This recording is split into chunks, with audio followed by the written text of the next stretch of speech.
If there's anything in your life that's not normal, that's shattered, and you think, I cannot, no one can help me, I tell you now, I give you good news. Jesus can. Amen. Because He defiles the impossible. Anything that is impossible, Jesus specializes in that.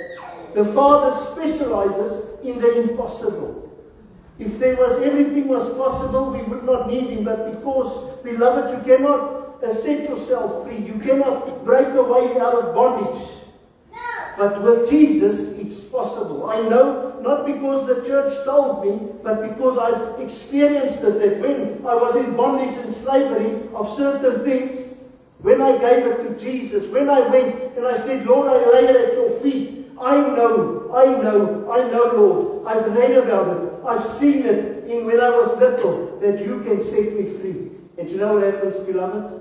Jesus sets me free. And years later, I'm still free.